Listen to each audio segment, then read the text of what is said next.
Welcome to LuvLiNes.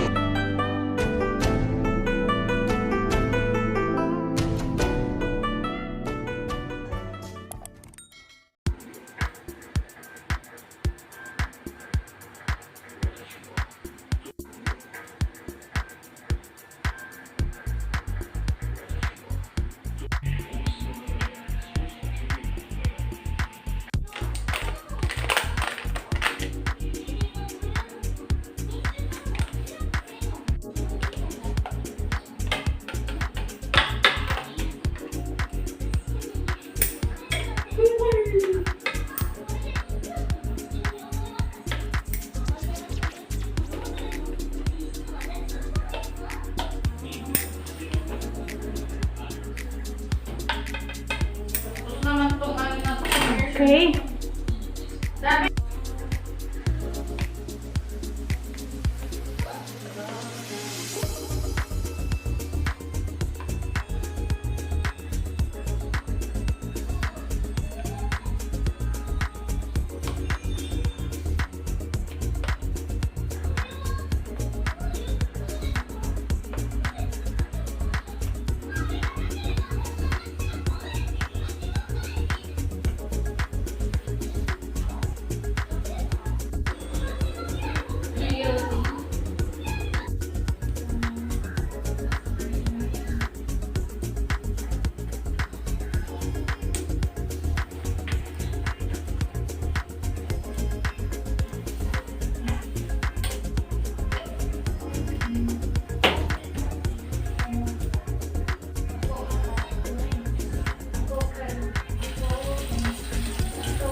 Ito ng bangus na walang talsik.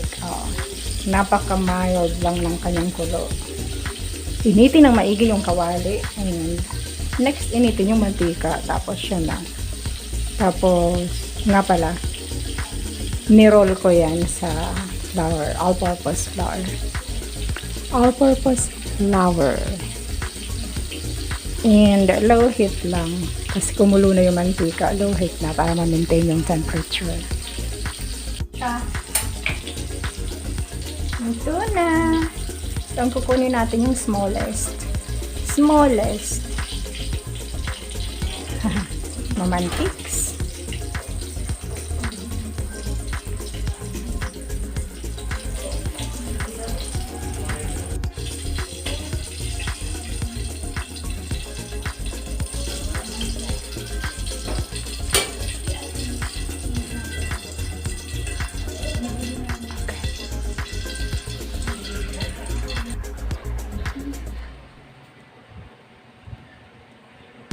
Ito, ginawa ko ng ganito. Ayan. So, in-slice ko na yung chicken luncheon meat at piprituhin ko na ito doon sa pinagprituhan ko last. Okay, let's go.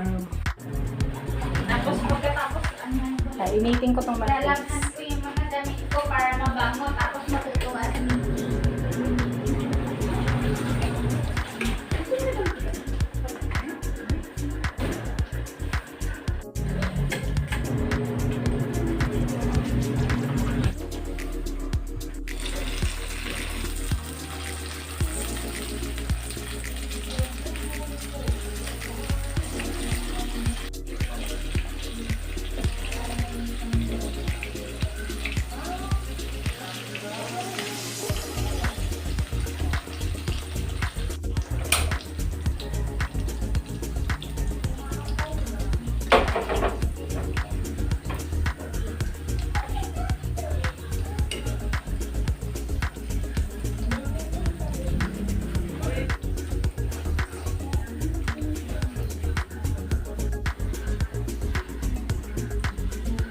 tuyo.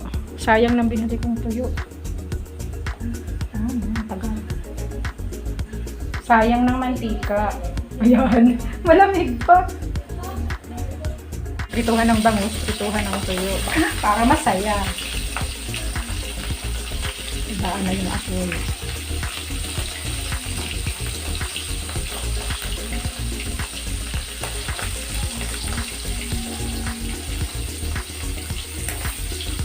Then, tapo na yung mantika after this. Yun. Tuyo. 350 yung ilang peraso to. Pwede na rin. Next naman itong iba. Kasi mahal siya 33.50. Kaya dapat 3 luto. 3 luto natin yan. Hihiwain mo na muna to. Okay, it's your turn, nak-nak.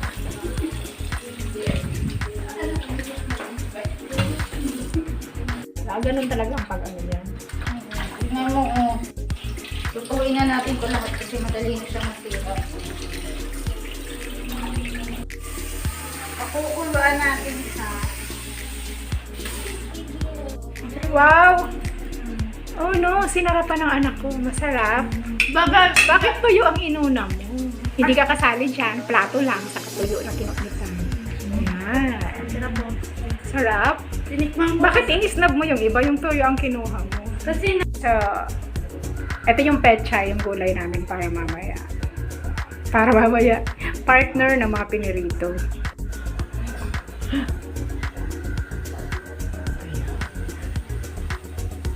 Lance Junior, overcook na yung pecha. Okay, masarap pa rin yan. Isali na natin. Okay, tara, kain na tayo.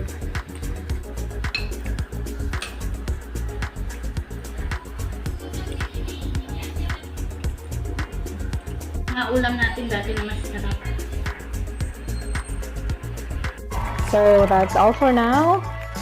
Thank you so much for watching. Once again, this is LuvLiNes. Have a good day and God bless.